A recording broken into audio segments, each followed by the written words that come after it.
Candlelight trembled across the room like a frightened animal, breathing orange along the plaster and climbing the headboard in nervous waves. Sheriff Kane had set his silver badge on the nightstand to keep it from pressing his chest. He'd spun it once, a quiet habit, then let it rest. Outside, wind combed grit down Main Street. A loose shutter clicked, clicked, clicked, like a metronome for a heart that didn't want this hour to pass. He touched his new wife with a careful hand. "Easy," he murmured, voice sanded low from years of dust and hard whiskey. "If something hurts, you tell me and we stop." Clara Whitmore nodded, eyes closing, the faintest breath catching at her lips. She'd worn her hair loose for him. A dark river poured over one shoulder. He drew the quilt higher, meaning comfort, meaning rest, meaning they could take this slow. When the candle leaned, and a lick of flame showed what the soft lamplight had hidden. Raised lines, cross-hatched, pale silver atop newer pink. A map written in scar. Kane froze. The air changed. He saw rope latticed like bad dreams over her ribs, old burns marred to round coins low at her back. Around one wrist, scar tissue made a ring thin as wire, the kind you get when iron bites and won't let go. Her breath hitched, and she turned away by inches. "Don't," she said, not angry, afraid. "Please." The badge on the nightstand seemed to watch him. He pressed his palm flat against the quilt so she could feel his steadiness. "Who did this?" he asked, not trusting the heat in his throat. "Tell me and I'll—" "No." The word was a tremor. No more men. No more oaths. She pulled the sheet close and kept her eyes on the dark window. "I need tonight to be quiet." Kane sat back, as if distance could cool a fury that wasn't ready for daylight. For a long moment only the wind answered, slipping through gaps in the window frame, carrying the town's night voice. The horse, shifting at the hitch rail, the far rattle of the telegraph, a coyote's thin thread of song beyond the cottonwoods. He worked the stiffness from his hands, and saw what else the scars told. Not just pain, but duration, care, the way someone had tried to keep them hidden, the way the new healed over the old like seasons stacked on seasons.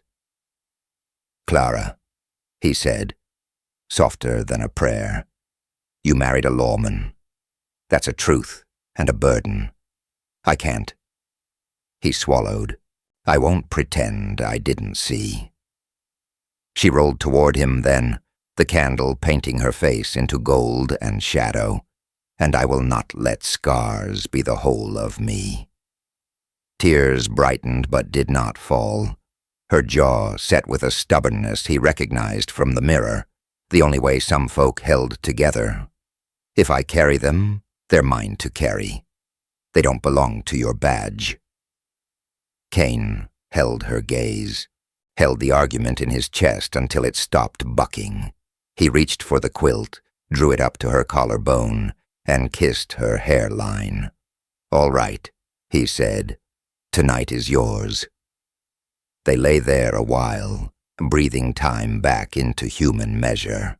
When she slept, he rose, settled the quilt around her shoulders, and stood in the doorway the way he would stand over a cell. Watchful, at ease, nowhere. In that doorway, he watched the candle gutter down, and memory walked in with the dark. That afternoon the town had put on its best, undecided face. Cedar Brake, population honest or not, had wed the sheriff to a widow in the white clapboard church that leaned a little to the north. Ladles dipped at the well, a fiddle tried to remember a hymn, and the gallows at the end of the street threw a long timbered shadow like a finger pointing at someone else. Kane saw it when he helped Clara from the buckboard, couldn't unsee it. The noose swayed a fraction in a light wind that wasn't there. Inside, the pews creaked like old men who enjoyed creaking. A baby cried once, then thought better of it. The preacher's collar was clean, his hands not so much. Kane watched the way townsfolk looked at Clara. Kind, curious, a few too long, then watched them look at him and soften because a sheriff's grief had been the town's grief once, and folk prefer their lawmen patched up, not bleeding on the floor. He caught another look at the back. Deputy Cole Murdoch, thumbs hooked in his belt, and something mean idling behind his half-smile. The deputy leaned against the wall beneath the framed photograph of the old courthouse, the one lightning had split 2 summers ago.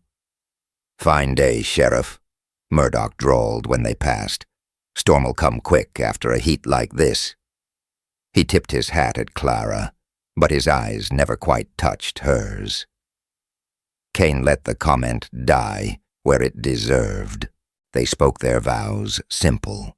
He slipped Sarah's ring, his dead wife's ring, onto Clara's finger with a prayer nobody heard, not even God. The bell rope in the vestibule sang out, thin and bright, and the town spilled sunlight around them as if it mattered. At the supper, Kane saw the first sign he should have named out loud, the glove Clara didn't take off, lace-fingered and pretty as a lie.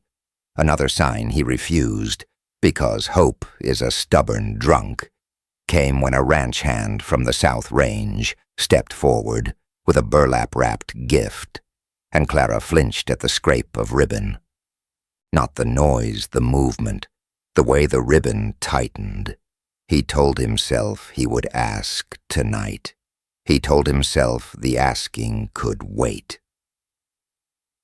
Now the candle stood a wick stub in its pool of wax, and the sheriff of Cedar Brake leaned his shoulders to a wall that had held too many backs and not enough truth. The street was emptying. A drunk sang to a door that wouldn't answer. The telegraph clacked once more like a beetle, then slept. Kane stretched the fingers of his gun hand and found them ready. Habit is just a long memory you can't break.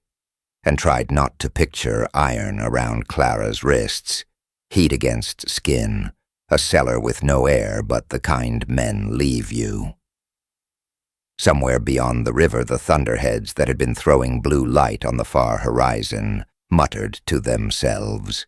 He picked up his badge, felt the familiar weight, and caught his reflection in the pearl handle of his Colt resting beside it. His scar tugged when he frowned. He whispered to the empty room, "Law ain't always justice, but justice rides with me." He didn't say it to promise blood. He said it to remember the line between. A board complained out on the porch. Kane's head came up. He turned the wick down until the flame was a thin coin and crossed the room on bare feet that remembered how to be quiet. His hat hung on the peg by the door, black, dust-worn, a shadow with a brim. He didn't take it. He pressed one palm to the wood and felt the faint tremor of someone's weight beyond. Another sound, careful this time. The soft slide of paper under a door that had seen too many warrants. He drew the bolt, eased the door enough to catch the folded thing and nothing else, then shut it again. In the dim, the paper was the color of teeth. He broke the string, unfolded, and the candle made words climb out of the dark. "Sheriff, congratulations on the wedding. Nice to see a man with a taste for used goods. Ask your bride about the room below the old courthouse. Bring the key you keep under your badge, or we'll come take her back. A friend of the court." Kane stared at the last line until the words quit moving. A thumbprint in ash smeared the bottom corner beside a small stamped triangle, 3 short lines meeting at a point, the kind of mark cattle thieves burned into flanks where brands wouldn't be seen right off. He'd seen that triangle before. Long ago, on a night when the rain had turned Main Street to tar, and a single barn caught fire that shouldn't have burned the way it did. He looked to Clara. She slept the sleep that comes after long fear. Hard, shallow, brave. He looked to the badge. He turned it over and found, as the note knew, the tiny iron key he'd wired behind the pin when the jail was rebuilt. The key that opened the storage below the courthouse ruins where the county kept records it claimed not to have. He closed his fist on the key until it bit his palm. Outside, a horse snorted. Leather creaked. Kane crossed to the window and peeled the curtain with 2 fingers. In the street, a shape leaned in the alley beside the sheriff's office, match cupped to the wind. Flame showed a face for half a heartbeat. Deputy Murdoch. He lit a second match and held it high like a signal. 2 more shadows detached from the dark. Behind Kane, Clara breathed his name in her sleep, small and unguarded. He let the curtain fall, set the key on the nightstand beside the badge, and reached for the Colt. Then the porchboard sang again, this time with the weight of a boot, and a careful knock tapped once, twice, thrice. "Evening, Sheriff," Murdoch called through the door, voice smooth as a serpent. "Open up. We got questions about your bride's first husband and the marks he left behind." The careful knock came again. Once, twice, thrice. The candle threw a thin gold seam under the door. Dust swam in it like slow snow. Kane slid the Colt from the nightstand, thumbed the hammer to a quiet rest notch, and glanced at Clara. She'd sat up against the headboard, quilt drawn to her throat, hair a dark spill hiding the worst of the scars he had not been allowed to name. "Stay in the shadows," he murmured. "Please don't open it," she breathed, voice small but steady. Kane eased the bolt and set the chain, then let the door travel an inch. Deputy Cole Murdoch's grin waited in the slice of night. Wet brim, slicked mustache, a match head of whiskey on his breath. "Evening, Sheriff. We got business," Murdoch said. 2 silhouettes loitered behind him like ideas he hadn't finished yet. "You got a warrant?" Kane asked. Murdoch's smile widened. "Warrant's coming at sunup. Judge is in from Abilene. Meantime, I got exigency. There's talk your bride's first husband didn't die so accidental, and some property went missing from the courthouse stores. Papers, ledger, maybe. Thought we'd take a quick look." Kane let the door stay narrow. The boards of the porch ticked under Murdoch's weight. Somewhere down the block, a shutter clapped twice in the wind, then settled. "You can look all you want when the sun's up and the ink is dry," he said. "Not before." Murdoch cocked his head like a crow. "Gentle night to be stubborn." His eyes shifted past the door into the room's dim. "Mrs. Whitmore, you decent? Folks got questions need asking." Clara didn't answer. The badge on the nightstand lay bright as a coin. Kane set the hull of the Colt where Murdoch could see it without calling it a threat. "Door stays shut. Try it, and I'll log it as an attempted break into a sheriff's private home." For a heartbeat, the deputy measured the word private, like it offended him. Then he tipped his hat, voice turning syrupy. "Dawn, then. Bring your key, Sheriff. We'll be needing the one you keep tucked behind that pretty star." Kane didn't blink. Murdoch's shoes scuffed the step. The dark peeled away with him. When the street had swallowed their horses, Kane shut the door and leaned his forehead against it. The house breathed again. Old timber, old dust, the thread sweet of wax. "Clara," he said. She flinched at her name, the way injured animals flinch from kindly hands. "They won't stop. What do they want?" She held his eyes for the first time since the candle had shown him who she had survived. A quiet shook through her. Not fear, exactly. Bracing like a person setting their feet before they tell the truth. "They want what's below the old courthouse," she said, "and they want me because I know what it felt like to be kept there." Kane pulled a chair close to the bed and sat, coat thrown over his bare shoulders, hat still on the peg. "Tell me." Wind worried the eaves. Clara drew the quilt tighter around herself and began, each word pulled up like a bucket from a deep well. "I came to Cedar Break last winter. The snows held too long in the high passes. I said my husband died of fever, and folks let that be. It was half true. Fever took him when heat got under his skin and burned out whatever small good was left. His name was Evan Whitmore. He liked to stand in the courthouse after hours where the town could hear him if he wanted, but usually didn't." She stared at her hands, the left wrist's thin ring of scar bright against the quilt. "He called it penance or correction. He called me wife when it helped him pretend we shared a life. But there were other hands than his." "They're triangle," Kane said, thinking of the ash-smudged stamp on the note. She nodded once. 3 lines meeting. They called themselves the Friend of the Court. Sometimes they wore badges. Sometimes they borrowed uniforms. Sometimes they tied on the preacher's apron. They liked law around them so they could say they were it. Her throat locked, and she pressed her lips together until the tremor passed. The cellar under the courthouse still holds chains. It holds hooks, and a table no one will admit they brought down there. On storm nights, the river speaks through the stones if you listen. I learned to count time by water, by how it came and went. If I screamed, I tried to sound like wind. Kane's hand closed slowly on his knee until his knuckles ached. He forced it open again. "How did you get out?" "Not bravery," she said, and the smallest smile ghosted one corner of her mouth. "Air. The storm blew the door just enough. A hinge was loose, and I bled on it until the rust turned slick.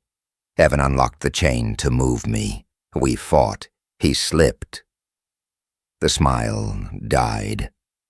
When they found him on the courthouse steps, they said his neck broke in a fall. It might have. The rest of them decided I'd run and kept their secret by blaming rain and darkness and the devil. I kept it by staying silent. Until tonight. The candle bent. Fat tear of wax slid and froze. For an instant Kane saw her in the cellar she described. Cold stone, bad iron, the scrape of boots, a mouth refusing to beg because begging gives a man a map through you. A shaky breath escaped him, and he made it quiet by turning it into thought. "The ledger," he said. "There's a book," Clara whispered. "Names, nights, places, who paid to watch, who paid to pull the chain, which ranches tithed horses and whiskey in exchange for favors. Evan kept it because he thought he'd rise on the back of it. He was a small man who believed a heavy book made him larger. The last night, he told me he'd hidden it where it would outlast both of us. Down among the old records behind a lock only the county key fits. He meant it to keep me obedient. When I ran, I believed it burned with the courthouse roof. Then I heard too many men speak like they were reading. Notes kept coming. Women kept disappearing. Secrets don't burn in Cedar Break, Sheriff. They get filed." Kane saw again the tiny iron key he'd unwired from the back of his badge, the one the note had called out. He rubbed the heel of his hand across the scar that tugged when he frowned. "Murdoch knows," he said. He was there. Her voice thinned. Not always. Enough. Outside, the gallows loomed at street's end, its timbered arm a shadow even in darkness. The rope hung still tonight, but wind found it sometimes and made it swing like a lazy metronome. Kane pictured Murdoch, standing under it, whistling, Clean boots in clean dust, making the world easy by pointing at someone and calling them dirt. Clara's eyes lifted to his face. Something like apology lived there. I married you because I thought being the sheriff's wife might make me less a mark, and because when you look at me, you don't look away. Kane took the confession the way a man takes a hot iron, jaw set, breath measured. It singed, but it was truthful heat, and he'd been cold too long not to prize it. You didn't lie, he said. You survived. That's the difference. He reached to the nightstand, spun the badge once, felt the pointless comfort of its edges. At sunup, they'll come with paper the judge signed in a hurry. They'll want my key. They'll call it lawful. What will you do? She asked. It was the question that had been stalking him in every doorway since he wore the star. The jail's 4 walls say let a process run, he said, but the cellar says different. He let his gaze rest on the colt, on the badge, on the door. You married a lawman, he added softly. If the law shows up to drag you back to the iron that made those scars, I'll stop it. Badges or no, if there's a book with their names in it, I'll bring it to daylight. Then they can hang under their own gallows with a jury to watch. She nodded, a pulse flickering at her throat. Fear, hope, both. Candle smoke traced a gray thread toward the ceiling. There's more, she said, words barely sound. The last night, the man who held the lamp while Evan worked. He had a scar under his jaw, like a white fishhook. He kept touching it when he laughed. Kane went still. The scar on his own jaw woke with a phantom itch, old nerves sparking. In his mind a face flashed. The man on the dray that carried away the bodies of his wife and son years ago. Torchlight on his jaw, a hyena's grin. It couldn't be the same. It shouldn't. But memory is a liar until it isn't. He felt the old storm roll up his spine.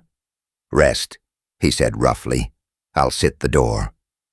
Clara slid down beneath the quilt and turned her face toward the wall. The candle guttered to a nub, and the room turned to ash and shadow. Kane sat, hat brim low, colt across his knees, the badge cold under his thumb. Somewhere a mule brayed. Far off the river bumped stone. By and by, the night loosened, and the black inside the window salted to gray. A boot scraped on the porch. Kane came up, light as breath. The first pale strip of dawn was peeling the false silver off cedar brake. He reached for the key on the nightstand and felt only wood. He looked down. The badge lay where he'd left it, dull in the weak morning. The iron key that had sat behind it, wired to the pin a year now, was gone. On the porch, someone laughed once, low and satisfied, and a folded square of paper slid under the door to stop against his bare foot. The triangle was stamped in the corner like a wink. Bring your bride, the note read in a neat clerk's hand, or we'll fetch her from church, where weddings finish and trials begin. The sun rose, pale and unforgiving, bleeding light across the town of Dry Creek. Sheriff Kane stood on the porch of his office, boots planted firm, the silver badge pinned to his chest, catching a dull glint of morning. His eyes, gray as storm steel, traced the road that wound out toward the Widow Alden's ranch. Sleep had not come easy. Every time he shut his eyes, he saw again the jagged scars across her back, raised like a map of old violence. They weren't the marks of accident. They were the handwriting of cruelty, deliberate and lasting. The townsfolk bustled around him, their chatter a low murmur in the dusty air. To them, Kane was a man newly wed, the lawman who'd finally laid down some roots, but behind his steady gaze, he carried suspicion sharp as a knife. Something in Clara Alden's silence gnawed at him. It wasn't shame, No shame, looked different. It was survival. He swung into the saddle and let his black horse carry him along the road.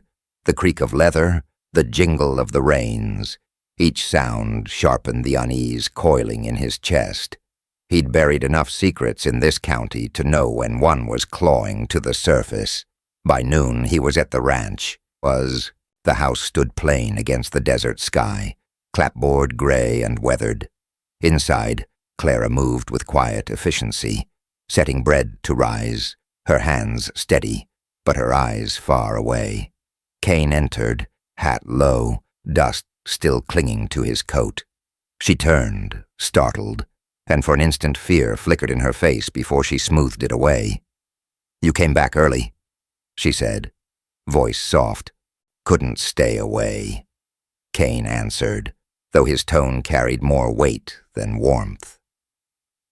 He set his Colt on the table, the pearl grip catching the light, a gesture both casual and deliberate. Clara hesitated, then poured him coffee. Her sleeve rode up just enough to reveal another scar winding her forearm. Kane caught it before she tugged the fabric down. "Scars don't lie," he said quietly. Her hands trembled. Best to leave old things buried. Kane leaned forward, eyes locking hers. Buried things got a way of clawing back up through the dirt. "I need to know what I married into, Clara, for your sake and mine." The silence stretched, broken only by the tick of the clock on the mantel. Finally she spoke, her words brittle as glass. "I was a preacher's wife once in a town far east of here. Folks thought him holy, but in the dark he was a tyrant. The scars you saw, those were his scripture, carved into my flesh when the good book didn't suit his hand." Kane's jaw tightened, the scar on his own neck throbbing faintly as if answering hers. "One winter," she went on, voice low, "I tried to run.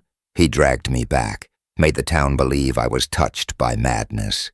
They whispered prayers while he chained me in the cellar. I don't know which cut deeper, the lash of his belt, or the silence of neighbors who turned their eyes." Her gaze dropped to the floor. "The night he died, fire took the church. Some said it was lightning, some said it was God's hand. But his body never was found, only ash and smoke. I came west, carrying his ghost with me." Kane sat in stillness, the truth laying heavy between them. His mind weighed possibilities, a dead man's shadow, or a fugitive still breathing under a false grave. Both spelled danger. "Why hide it from me?" he asked. "Because men of law serve the letter, not the wound," she answered, her voice trembling. "And I feared you'd see me not as wife, but as evidence." Kane stared at his silver badge on the table. It gleamed like judgment, impartial and cold. He thought of the gallows rising in town, the iron chains that bound men until their bones forgot freedom. Symbols of law, yes, but not always justice. "Law ain't always justice," he muttered, almost to himself, "but justice rides with me." Clara's eyes widened at his words. "Then you'll keep my secret." Kane did not answer at once. Instead he rose and stepped to the window. The horizon shimmered with heat, yet a darker cloud moved beneath it. A rider approaching, dust trailing behind. The figure sat tall in the saddle, the glint of a badge on his vest, visible even at distance, a knot twisted in Kane's gut. Authority had a way of sniffing out weakness. He watched as the rider drew closer, the face of Marshal Crow, sent from the neighboring county, known for rooting out fugitives and grinding them beneath his brand of order. Crow reined in at the gate, boots heavy on the ground as he strode up.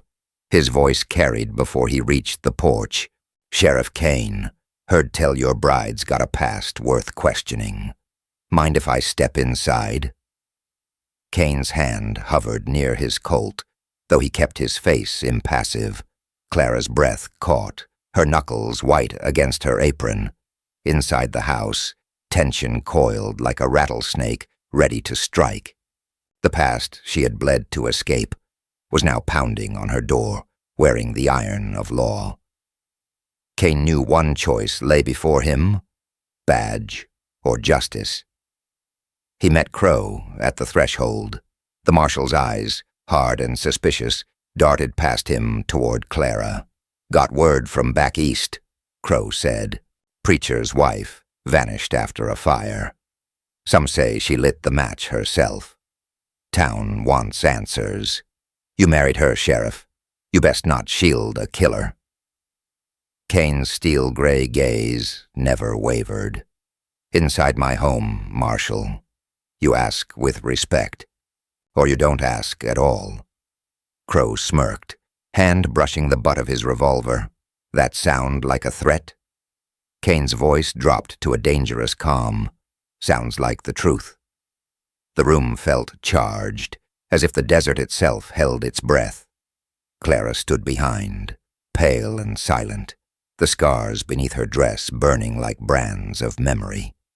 Two lawmen, two badges, two versions of justice. Between them, a woman bound by scars neither court nor gallows could erase. The marshal's eyes narrowed. "If she's innocent, let her speak. If guilty, no vows you made will save her." Kane's hand twitched, pearl grip brushing his palm. The moment hung suspended. The choice would define him: husband, sheriff, executioner.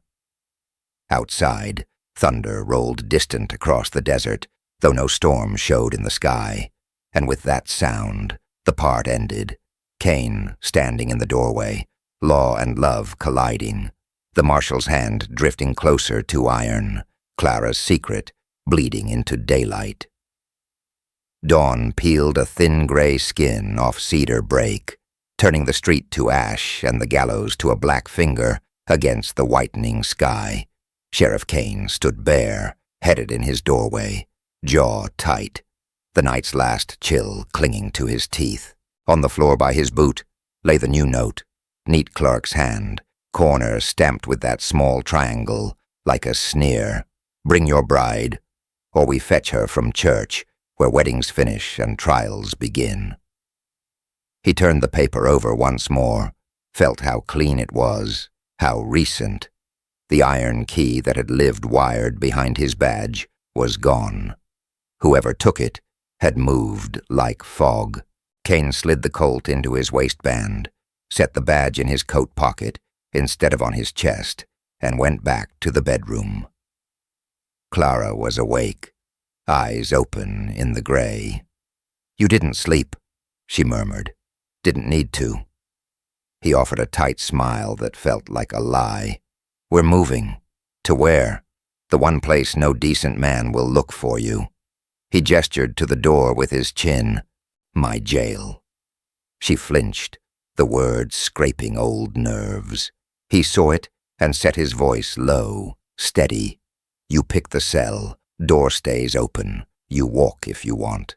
But the building's stone, and I hold the only honest key left in this town." Outside, the wind combed Main Street in long, empty strokes, lifting dust from between the boardwalk planks and snagging it in the gallows' silent rope. Kane ushered Clara across the street at first light, like two shadows fleeing a brighter one. Inside the jailhouse, the air smelled of iron, coffee gone sour, and paper. He steered her toward the women's cell. Clean cot, blanket folded square, a small lamp. The lock clicked once, not to shut her in, but to remind the world he could. He left it open. "Stay where the sun can find you," he said, "and if a man in a badge other'n mine lays a hand on this door, you holler." Her mouth worked, an almost smile against the fear. "You think the sun can find this place?" He tipped his head toward the barred window and the pale line of morning seeping through. It will today. He poured coffee, black and mean. 2 sips, and he was out the door again, the badge, a cold coin in his pocket, the stolen key's absence burning a hole under his thumb. Kane walked the street, like a surveyor reading a fault line, eyes on boot scuffs, new gouges in wood posts, sawdust where there shouldn't be any. At the telegraph office, the operator avoided his gaze and set his hands too carefully on the keys. A scrap of ash clung to the man's cuff. Fire lit before dawn. The false smile came late. Morning, Sheriff. Wire from Abilene. Judge rode all night. Due at sunup. Much obliged. Kane let his stare rest until sweat prickled under the man's hairline. When he turned to go, he saw the faint print of a triangle stamped into the blotter's leather corner. It had been pressed there often. He cut through the alley behind the blacksmith. The hammer's song rose and fell, bright, then dull as it met cooling metal. Cal Rowan's apron smoked where sparks kissed it. He nodded at Kane, eyes quick, hands honest until they weren't. "You do marking stamps for ranchers?" Kane asked. "Every brand in 3 counties." Cal tried to smile. It landed crooked. "What's the shape?" Kane's finger drew 3 quick lines in the ash pan, meeting in a point. Cal's eyes flickered. He reached for his ledger out of habit and stopped midway, hand hovering above a clean space on the bench where a book should have been. "Loaned that stamp," Kane said. "Never made it." Cal wiped his hands slow. "Not for this shop. Who uses your anvil after hours? No one. Too fast, too smooth." Kane let the lie sit between them like a hot horseshoe. "Then someone's bringing iron from somewhere else. If a triangle shows up, burned into flesh or wood, I'll swear it was born on your steel, unless you find me proof different." He left Cal, watching the door, as if it might tell the truth better than he could. On the street, mule hooves scuffed, and a freight wagon rattled past. The driver lifted 2 fingers from the reins. Habit or a small prayer? Behind the livery, Kane found fresh sign where no decent horse stood. 2 men had waited there before dawn.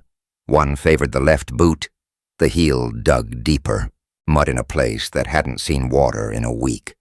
River clay, gray, with fine grit. He crouched and touched it. It held his fingerprint like memory. "Sheriff." He rose, hand easy near the colt. A gambler's black coat and a preacher's smile leaned against the livery wall. Doyle Pike, a drifter who made a living knowing more than he spent. Kane's eyes snagged on the man's jaw. Under the stubble, a pale hook-shaped scar curved white against tan. Kane's breath thinned. Clara's whisper walked back through him. The man who held the lamp. A scar under his jaw like a fishhook. "Looking for something?" Pike asked. "My horse, maybe my patience." Pike's grin tilted. "Heard a judge rolled in. Heard your deputy met him on the edge of town. Heard there's interest in the courthouse cellar for the first time since lightning split that roof." Kane's silence did the talking. Pike pushed his hat back with a finger. "Some men build law like a scaffold. Others wear it like a cloak. Either way, it hides sins the same. Careful you don't get tangled in the cloth, Sheriff." Kane's stare went to the scar. His own tugged in answer, low and mean.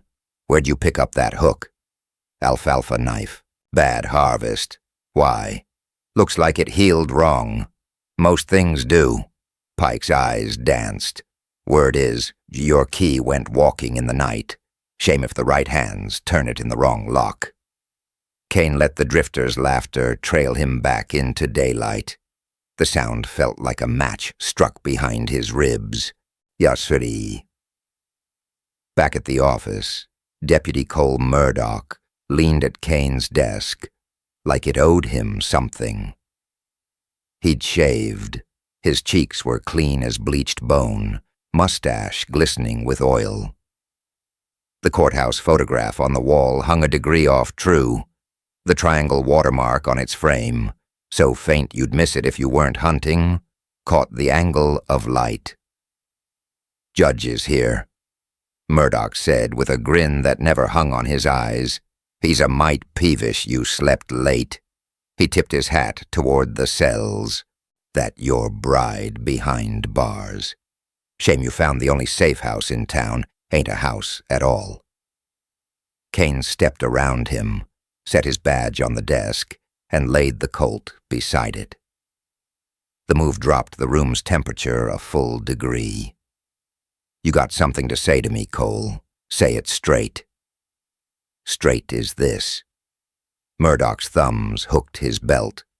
"There's papers saying the county has a right to any records stored beneath the old courthouse. There's rumor your missus knows where a particular book is. The judge wants the book. I aim to get it. We do this civil, or we do it loud. Makes no difference to me." Kane watched the man's tongue, wet his lips before the word book, like a boy looking through a candy window. "Funny thing," Kane said. "I had a key for that lock once, wired it to my star so I wouldn't lose it." He lifted his gaze. "Seems like it grew legs." Murdoch smiled, tried not to flinch. "You mislaid it. Happens. Lot on your mind. You know what else happens." Kane let the quiet lengthen until it had weight. "Men forget dust tells on them. There's river grit on your heel this morning. You ain't been near the river in a week." Murdoch's eyes cooled. "You done accusing an officer of the law, Sheriff? Or you want me to fetch the judge so you can try that tone on him?" "Fetch what you want." Kane picked up the badge and pocketed it without pinning it on. "I got other locks to open." He turned his back as if Murdoch were a chair. The deputy's jaw jumped once, a muscle misunderstanding itself. Then he clattered out along the boardwalk, spurs telling on him with every step. Kane waited until the rhythm faded. Then he crossed to the women's cell. Clara stood just inside the light, hands clasped. A quiet that wasn't peace gathered around her like a shawl. "They'll come here," she said. "Let 'em," he answered. "We won't be home." The courthouse ruins squatted on the flat east of town like a jawbone, teeth busted out by a mean fist. Lightning had split the roof 2 summers ago, and the county moved what it claimed to remember.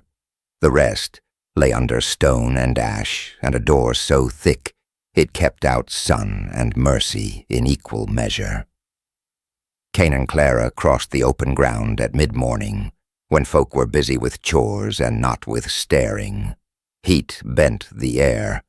Grasshoppers sprang like thrown stones. He found the loose stones he remembered, pried them up, and slid through a gap where the foundation had settled. Inside it smelled of old rain, mouse droppings, iron, the ghost of blood maybe, if a man's mind made such things. Clara's breath thinned. The scars had their own memory. He saw it in the way she held her shoulders. "We don't stay," he said. "We get the thing and go." They moved through the half-buried corridor, the beam of his lantern worrying darkness into corners. Chains clinked when the draft shifted. A small, cold music. On the far wall, someone had drawn the triangle in charcoal, small and neat, repeated down a post, like a catechism. At the back, the county door hunched its iron back across a niche.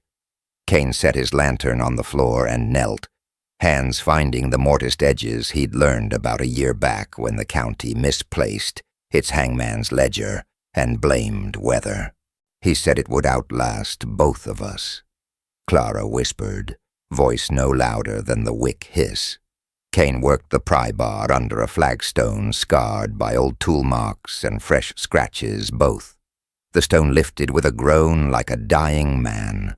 Under it lay a small cavity, dry and neat. A book sat inside, oilskin wrapped, tied with twine. He slid it free and unwrapped it. The leather was embossed simple, corner pressed with rust. The triangle again. He opened to the middle, where use always collects.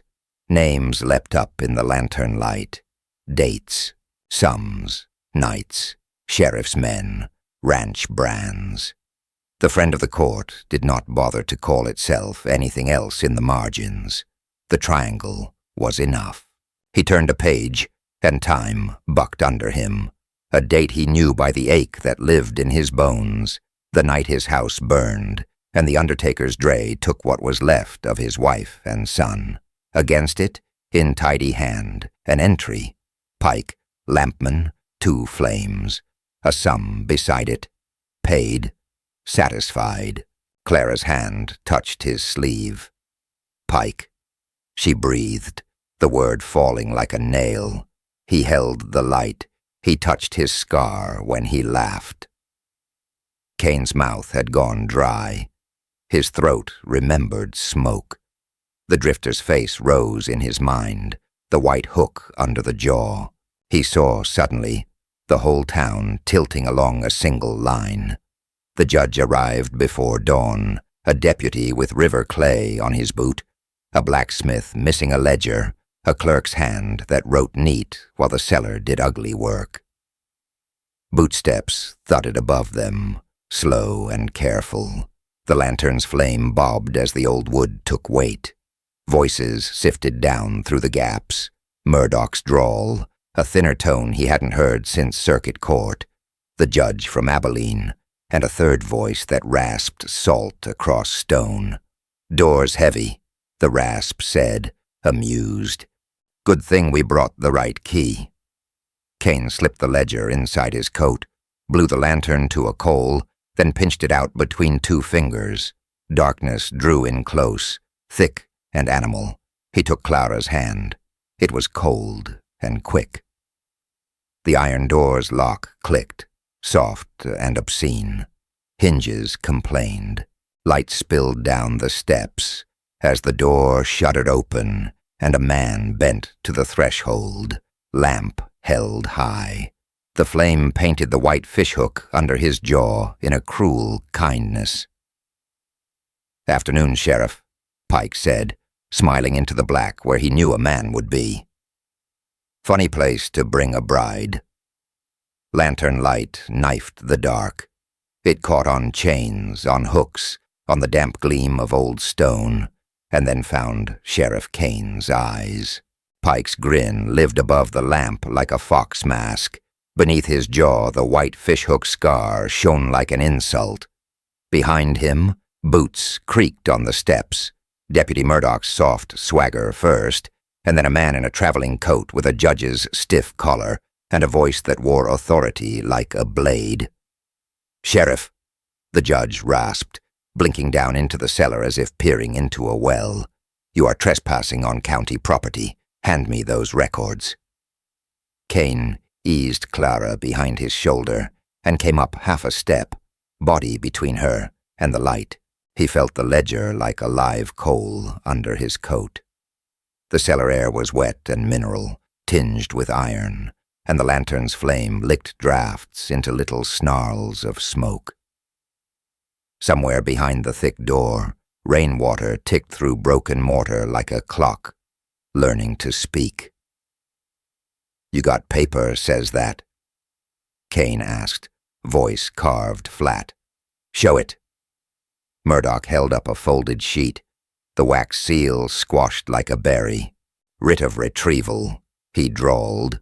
"Judge Halberd's own hand. Much obliged, Your Honor." His smile slurred toward smug. Also protective custody for Mrs. Whitmore on account of her delicate state. Clara's hand gripped Kane's sleeve. He felt how cold she was and how hard she fought not to show it. The sheriff's badge weighed his pocket like a verdict. He did not pin it on. Pike brought the flame closer, lantern glass breathing hot against Kane's cheek. "Bring her out, Sheriff. I'll help the lady up." His eyes flicked once toward Clara's throat, and then back, quick and obscene. We'd hate for her to stumble on those steps in the dark. Kane shifted, letting the lantern paint the wall to their right. The triangle mark marched down a support post in neat black ghosts. He had seen it burned under a barn eave the night his house went to hell, a brand that never smoked where honest eyes could find it. His jaw scar pulled like a bad memory. "Clara," he said without looking back, "you stay with me." To the men above, the law's welcome when it remembers itself. But this cellar ain't for custody, not anymore. Judge Halberd descended 2 steps, the boards complaining under his city weight. His face was pale as the paper he loved. "You took a vow, Kane. So did I. The county will have its book. The woman will have protection from rumor, our kind." The pause cut. The meaning didn't.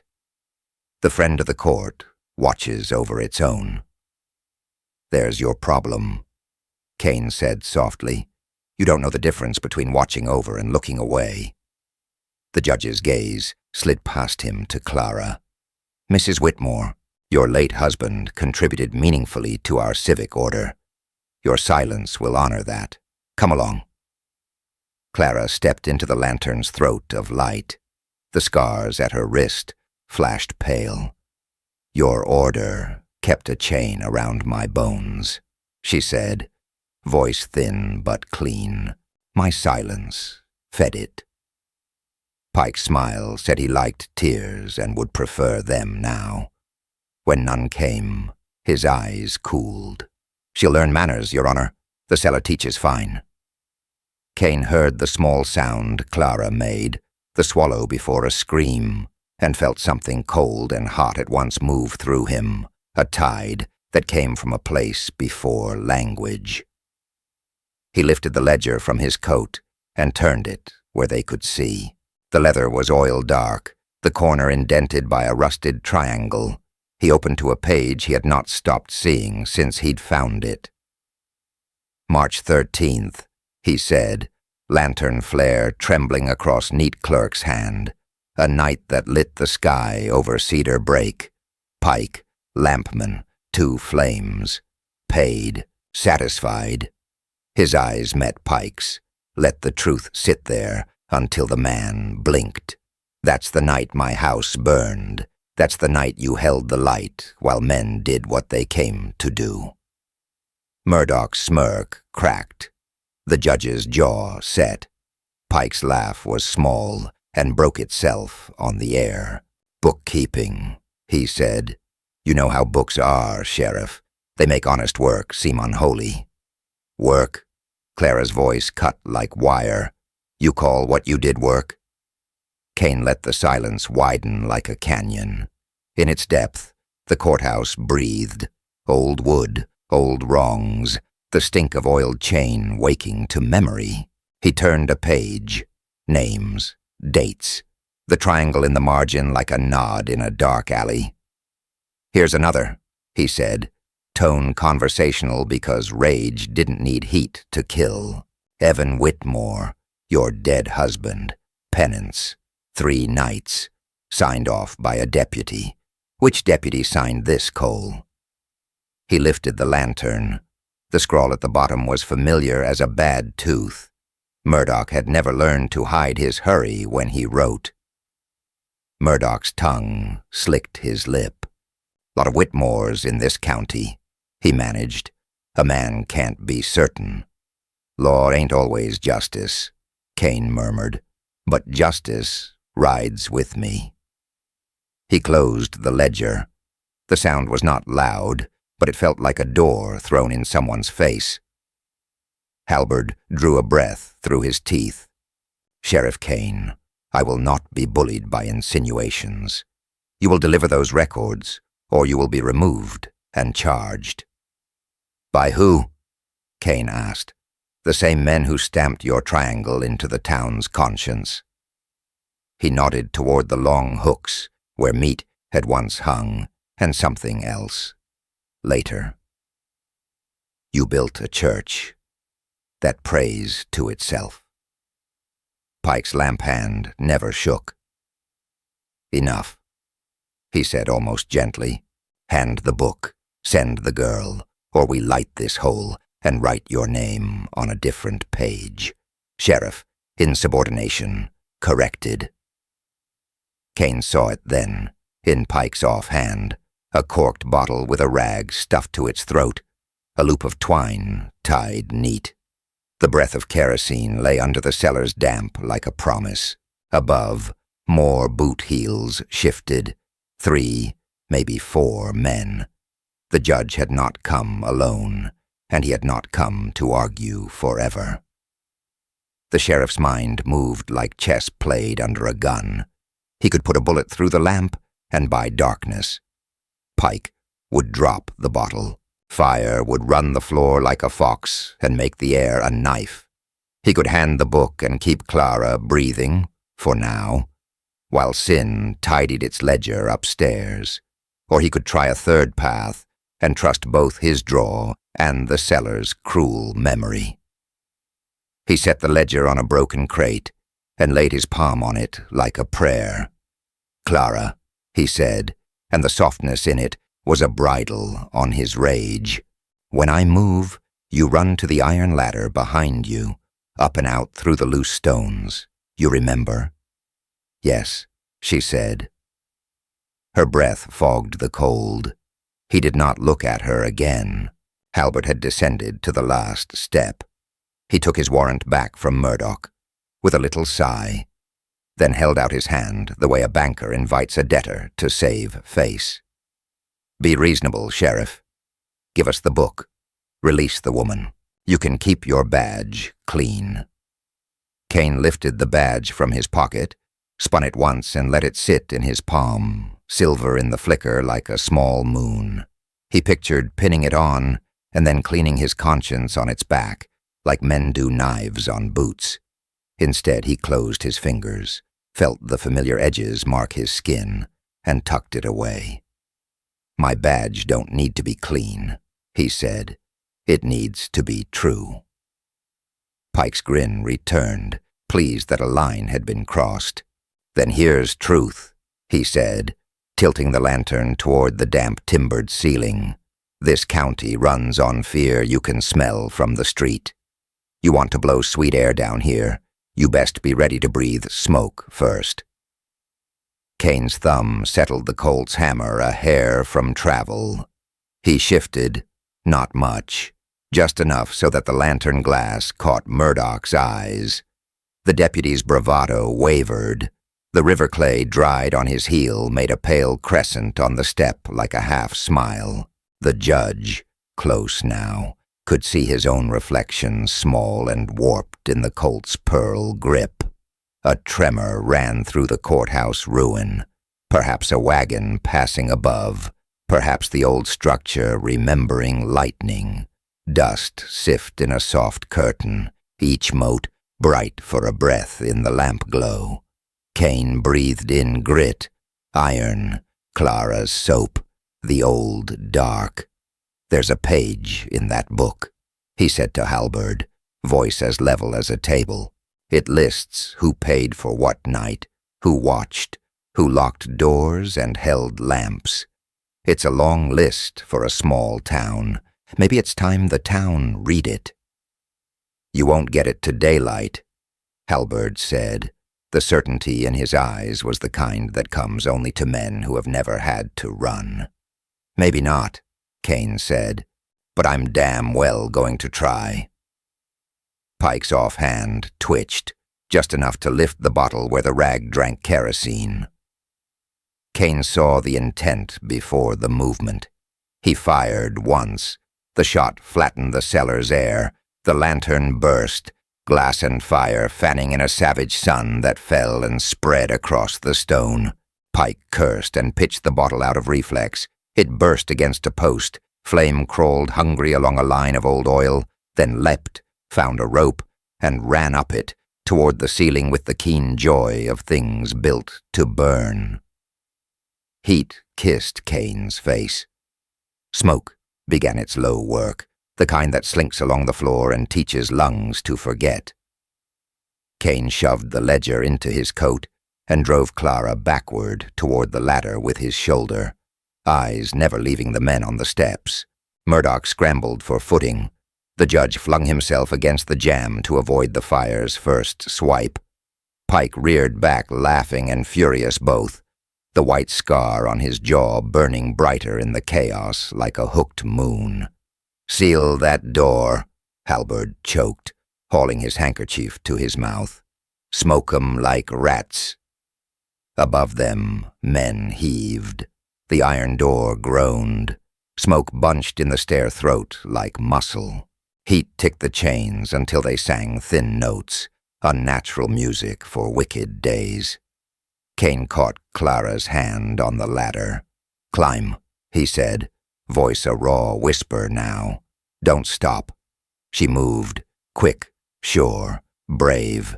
He turned to buy her seconds that cost hours in a life. Through the smoke, he saw Pike plant his boots and lift a pistol, grin cut to bone, lampless now but lit by the fire he'd summoned. "Afternoon, Sheriff," Pike called over the roar of growing flame. "Let's see if 2 flames will finish the job." The iron door slammed. Darkness bloomed orange. Smoke clutched the floor. Above, bolts hammered home like nails in a coffin lid. Kane looked up into the black seam where daylight ought to live, tasted ash, and found only the thin rasp of air the stones allowed, then heard Clara's startled cry from somewhere beyond the wall, cut off as if a hand had closed over her mouth. Lightning sheeted pale across the old courthouse, turning its broken windows into jagged teeth, and the leaning gallows out back into a black finger pointed at heaven. Sheriff Kane moved through weeds and wind-scattered law papers, the smell of old lime dust and creosote thick in his nose. Far off, coyotes sang. Closer, a rifle bolt rasped. Then came the hiss of a fuse. He dropped behind a toppled pillar as the first shot shaved grit from stone near his jaw. The ruins answered with echoes, hollow, overlapping, tricky as poker talk. He listened past the thunder, counted breath and distance. 3 muzzles, maybe 4. 1 high on the gallery, 1 crouched where the jury box had once sat. 2 outside, using the rain-slick wagons for cover. He pinched out the nearest fuse with 2 fingers and burned knuckles. "Evenin', Sheriff," a voice called, smooth as whiskey and twice as poisonous. "Fine place to read the law. Pity the roof gave up on it." Marshal Royce Doolin stepped into the yawning doorway like a sermon that had decided to grow spurs. His brass star gleamed in the heat lightning. 6 men flowed behind him, river quiet, rifles low. Kane saw the widow then.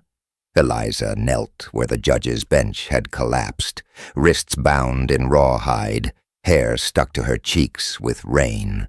Candlelight from a lantern set near her shoulder caught a pale lattice of scars along her collarbone.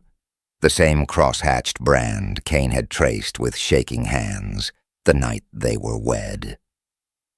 The sight still made something deep in him tighten and go dark. Doolin tipped his hat toward her. "Found myself a witness and a ledger to match, Sheriff. Couple pages left to burn, and the territory's troubles vanish like dew." Behind the marshal, a hired gun struck a match. Kerosene slopped across a pile of damp law books and a leather folio black with age. The flame guttered, then caught. Smoke crawled low. Kane rose just enough to put his Colt's front sight on the man's shoulder. He fired. The shot cracked the stale air, neat as a judge's gavel. The arsonist staggered backward, the lantern spinning from his grip and shattering in sparks. Then everything moved at once. The gallery rifle spoke. Splinters kissed Kane's cheek. He rolled, felt soaked paper tear beneath his coat, and came up, firing again. 2 quick rounds to the balcony's lip. A body toppled dead weight into the forecourt, thudding hard enough to shake dust from the beams. The jury box shooter cursed and scuttled. Out back, someone kicked open a door that hadn't moved since the last trial was heard here, and the gallows groaned like an old ship in a storm. Kane sprinted to the empty witness stand, symbolic mercy that it was, took a knee, and breathed slow. He could smell rain coming through the roof. He could taste the copper in the dust. He could feel his badge turning warm beneath his glove, where it pressed the muscle of his chest. "Royce," he called, voice low and steady. "Drop that match and step into the light." Doolin laughed, not far off. "I'll stroll when I finish my chores. We both know what's in that ledger. Contracts, payouts, names that sit in pews on Sunday and send girls to chain gangs on Monday. You really going to carry that into daylight, Kane? Make enemies you can't shoot your way through?" Kane thumbed sweat from the pearl on his Colt and slid along the broken rail.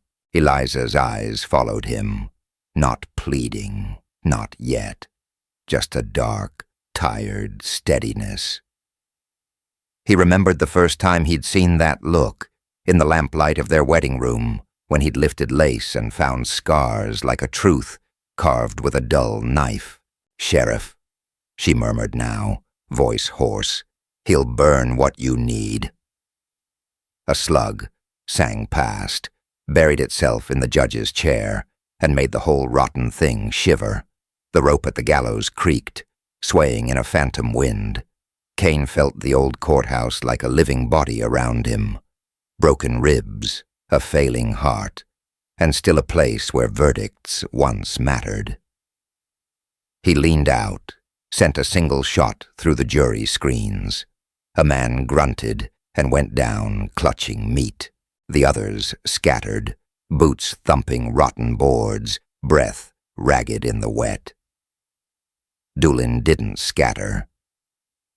He stepped wider into the doorway and opened both barrels of a coach gun. Bench planks jumped. Kane's hat flew. Splinters peppered his cheek like hornets. Kane slid, grabbed for his hat by habit, found only mud. He touched the scar at his jaw, felt fresh blood join old history, and grinned a humorless line. From the left, a silhouette broke and charged the widow, knife bright. Kane put him down with a hard shot that tugged Eliza's hair. She flinched, then stilled, as another man hauled her up by the rawhide and dragged her against the bench. He pressed a pistol to her throat. "Reckon you stand down," the man rasped, "or I paint the law with your bride." Doolin watched, measuring. Lightning showed his eyes, pale and cold as creek ice. "That ledger burns," he said. "She goes with us. You walk away alive, Kane. That's the bargain." Wind moaned through empty transoms. Rain ticked. The old gallows rope swung once and stopped. Kane's mouth was dry as alkali. The leather folio lay 10 feet from his boots, smoke licking its edges. Through a torn corner, he could see columns of crabbed handwriting, the bribes that built a private prison in all but name, the initials that matched the lattice on Eliza's skin. If the fire reached it, truth would go up in an oily breath, and the territory would roll back into the dark. He looked from the ledger to Eliza to Doolin's patient smile. "Law ain't always justice," Kane said softly, words scraping his throat on the way out. "But justice rides with me." He holstered his Colt. Doolin blinked once. That little surprise a wolf shows when meat walks toward him. Clever. His hand flicked at the man with the pistol. Bring her. Kane moved slow, one palm open, the other brushing the hem of his coat. When he reached the judge's bench, he knelt as if to raise his hands higher, fingers spread. The pistol at Eliza's throat followed him, eager. "Do it," Doolin said. Kane exploded upward. His left hand slammed the gunman's wrist against oak. Bone crunched. He twisted, hard, rawhide scraping skin, and shoved Eliza sideways. His right hand found steel. The Colt came out of the holster like a remembered sin and spoke once. The gunman jerked, fell, took a plank with him. Eliza rolled, her wrists still bound, eyes hot and wide. Gunfire roared back. 2 more hired men poured rounds through the rain. Kane ducked and fired blind, driving them to the gallery rail. He pivoted, knocked the smoldering ledger with his boot toward clear stone. A bullet plowed chips from the floor where the book had been an inch before. Another hit the lantern glass and sent a burning ribbon of kerosene toward a pile of cotton filings. The wick licked the filings and whooshed up. Flame skittered across the floor like a fox, darting for the ledger. Heat kissed Kane's cheek. Smoke climbed blue and greasy. Eliza coughed, dragged the rawhide across a nailhead, and sliced one loop, working like a soul in purgatory. "Sheriff," she choked, "the back—" A shape rose behind the bench, broad and scarred, revolver in each hand.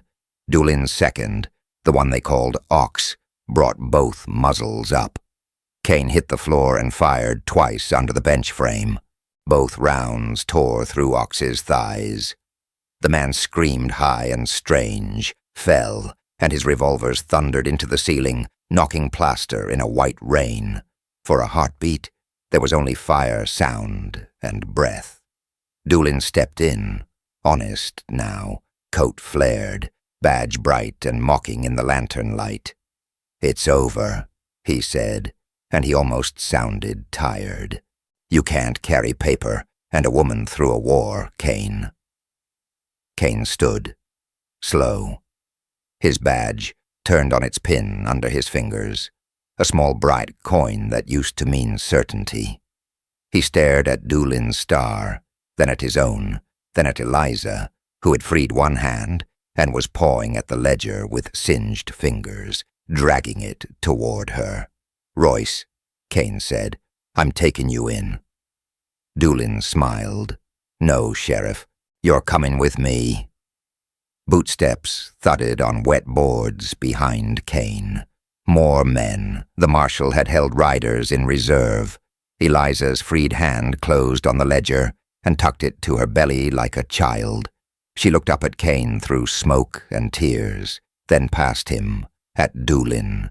"Tell him," Doolin said softly. "Tell your lawman why those scars keep finding you."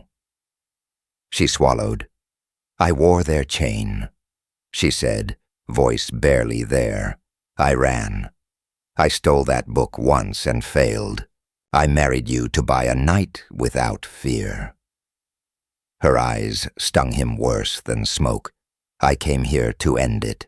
With fire, if nothing else." Another match flared. The second fuse hissed to life. This one looped to a satchel tucked under the gallows steps.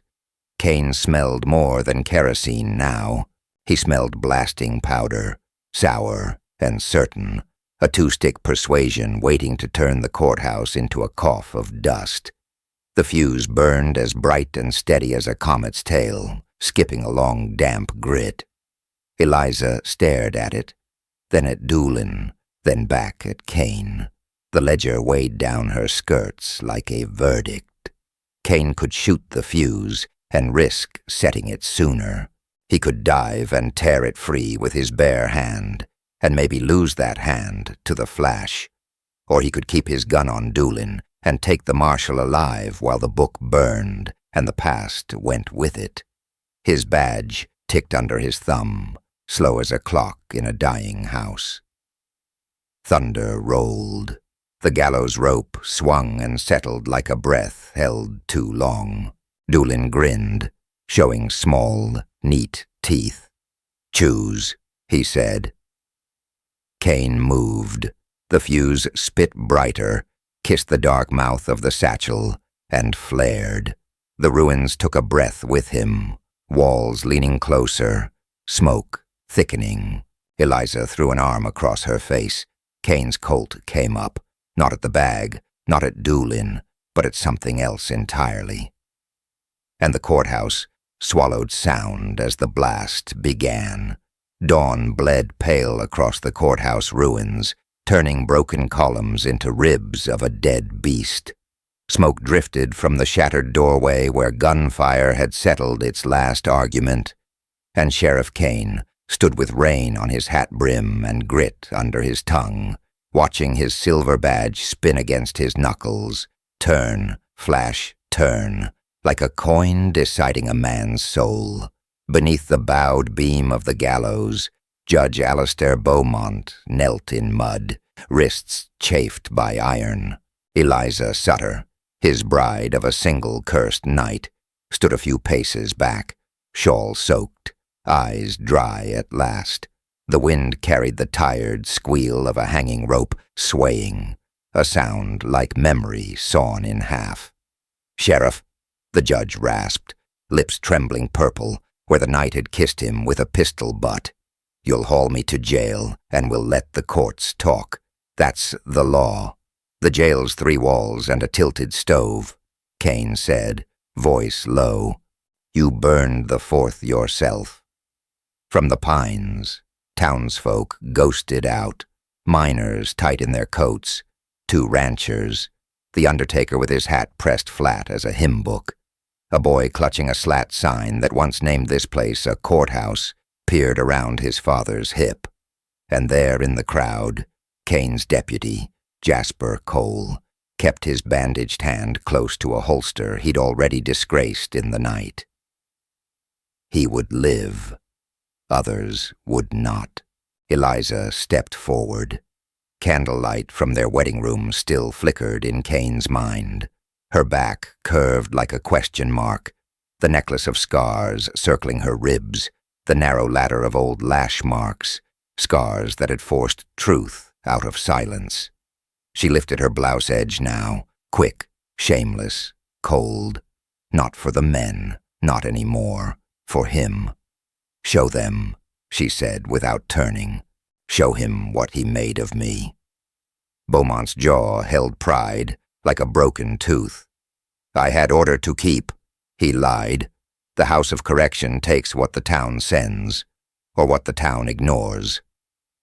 Eliza's hand shook, not from weakness but from a fury honed to bone. She drew from the lining of her shawl a torn ribbon of ledger paper, the watermark faint but proud, seal of the circuit court, names, dates, payments, brands of human debt. She thrust it at Jasper. He read, swallowed, looked sick. "God help me," Jasper whispered. "These signatures, they're yours, Judge. And the seal of Martin Hale at the smelter, debt labor, chains to iron. Indenture," Beaumont said. "A legal remedy." Eliza's voice stayed soft, the way a knife stays in a boot. "He sold widows, Sheriff. I was one. He branded us with paperwork, then ropes." A murmur moved through the circle like a creeping fire. Someone spat. Someone prayed. Thunder muttered far off, a sore-throated sky clearing its grievance. Kane holstered his Colt and crouched until his eyes were level with Beaumont's. The judge smelled of old whiskey and fresh coward. "You'll answer in a courtroom under oath," Kane said, saying it hurt less than he expected and more than he feared. "You'll name every man who paid you." Beaumont smiled with a crack in it. "You think I'm the head. I'm the glove, Sheriff. You want the hand. You want the mind that told me who to bleed." He leaned closer, and his breath came bitter as foxfire. "Your wife and boy," he whispered, so soft the rope seemed to hush to hear. "You remember the gang that took them? You killed the gun hands, yes, but not the ledger that pointed them. That ledger had my seal, and the order came from a higher bench. A bench that paid me to look away. A bench with friends in Washington. You bring me to a trial, I talk, and then you watch federal men carry me out the back with a pardon you can't shoot." The earth tilted, the badge stilled. Kane tasted iron, old blood and nail. For years the knights had been wolves. Now he could see their collars. The judge saw it land and pressed the blade home. "Hang me, Sheriff. Call it justice. But if you do, you bury the proof with the corpse. Take me in, and men you can't reach will come fetch me. Either way, you lose." Eliza touched Kane's sleeve. Her fingers were cold as creek stone. "Give him to the rope," she breathed. "Let the wind have him." She swallowed. "Or give him to the law and watch the law sell him back." "Law ain't always justice," Kane said, his voice a ghost, wandering back into a house it hated. He felt the town lean in, felt Jasper's shame like a draft at his neck, felt, worst of all, his son's small hand, forever warm, slip once more out of his palm. "But justice rides with me." The words shivered the morning. Beaumont swallowed his smirk. Kane stood. He looked at the gallows, wet timber, iron bolts flowered with rust, a lever whose grain had been greased by the oil of men's choices. He looked at the black mouth of the ruined jail, where legal sentence should begin and end. Somewhere, a meadowlark tried a few hopeful notes, then went quiet, as if it understood better than men. "Jasper," Kane said, "search that judge, twice." Jasper obeyed. He turned out Beaumont's pockets and left in the mud a signet ring, etched with scales, a bone-handled penknife, and a folded letter, wax-sealed in red. Jasper set the letter on Kane's palm.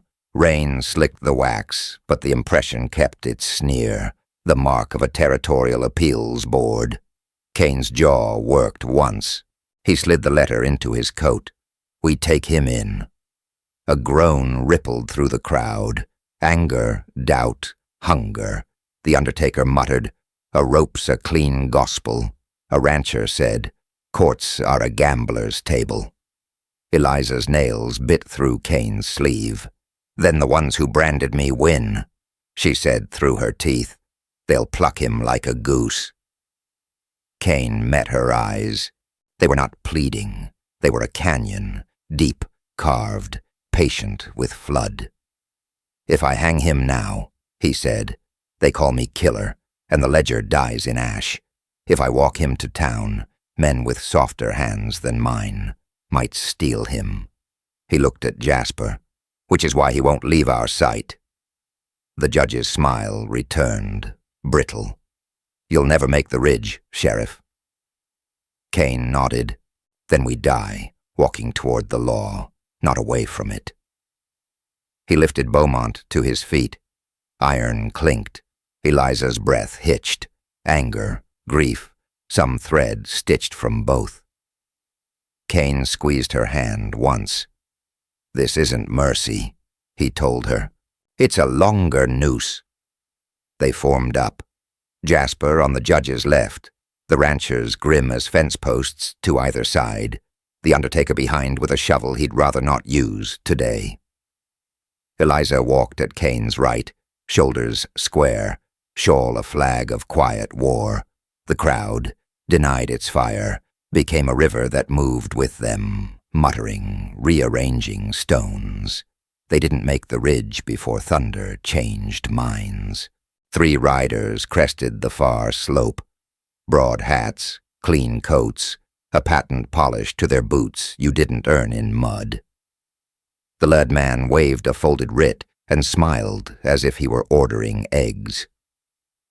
"United States Marshal Service," he called, as cheerful as a hailstorm. "Will relieve you of that prisoner." Kane didn't slow. "You'll ride behind. Orders say otherwise." The marshal's eyes flicked to the rope dangling off the gallows, to the crowd, to Eliza's face, and he weighed everything like coin. "Judge Beaumont comes with us. Territorial custody." Kane's hand found his Colt without hurry. "He goes to Cedar Creek Jail first. He sees a local docket. Federal men can sit and watch." The marshal grinned without teeth. "You can't aim that badge at Washington, Sheriff." He held up the writ. "Stand aside." The town breathed in. Even the ruins seemed to lean closer. Jasper shifted, felt his ruined hand ache, and cursed his old cowardice. Kane stepped between the marshal and the judge. The air smelled of rain and powder remembered. "You come this far," he said, "and you forgot how to ask." He stopped, listened to his own heart, and found it still galloping from graves he'd left behind. "I won't let you haul him into quiet. Then you'll fall," the marshal said lightly. The world narrowed to a sliver you could hide behind. Kane looked once at Eliza. "Whatever comes," he told her, "you live." He said it like a vow cut into stone. She nodded, jaw hard. "Whatever comes," she said back. The marshal's hand dropped. Jasper shouted, "Gun!" The first shot peeled bark from a charred door frame. The second went wide in rain. Kane's Colt cleared leather, hammered once, metal speaking thunder, and the marshal folded into the briars with surprise wrinkling his coat. Horses screamed, men scrambled. The two remaining riders split. One aimed for the judge, the other for Kane's heart. Eliza moved. Quick as a thought, she stepped into the man reaching for Beaumont, jammed a steel shackle, the same iron the judge had taught her to fear, against his wrist, and twisted. Bones sang. He howled and dropped his pistol. Jasper, bless him, shot clean, not to kill, but to disarm. The gun spun into nettles. Silence returned badly. Smoke crawled. The remaining rider backed his horse and fled, coattails flapping like a surrender flag that arrived too late. Kane stood with the rain-licking powder off his knuckles and looked at the judge, who had watched death sweep past and not touch him. He could still hang the man. He could still walk him. The rope creaked.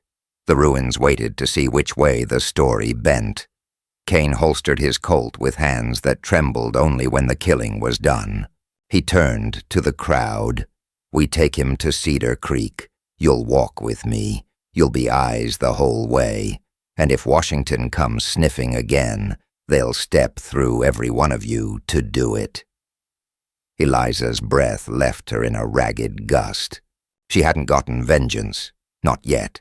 She had something else crueler and more fragile. A trial. The town parted. The procession moved. Behind them, the gallows rope swung without a neck, whispering its old hunger as the morning wind picked up, and on the beam above it, the sheriff's badge gleamed once, then went dull, as if deciding what kind of metal it wanted to be. They said the ride to Cedar Creek took a day. It took a lifetime. Sheriff Kane felt every step like a verdict, a tapping out on bone. He had chosen the road, not the rope. He had chosen the long war, not the short peace. In the ruined court's shadow, he'd heard the easiest justice begging for his hand. The lever was there, the crowd ready, the old hunger humming. But he had tasted that kind before, and found it sour in the dark. What Eliza needed wasn't a corpse, it was a record. What the town needed wasn't spectacle, it was testimony that could not be bought back. And what Kane needed though he wouldn't say it aloud, was a way to live with himself when the lamp burned low. Law ain't always justice, he had told a morning that watched him like a judge. He knew the rest, too. Sometimes justice had to wear law's coat to walk through town alive. Maybe Washington would come. Maybe a pardon would slither out from under a green desk. If that day arrived, he knew what he would do. The badge could still become a bullet, and justice could still ride the hard way home.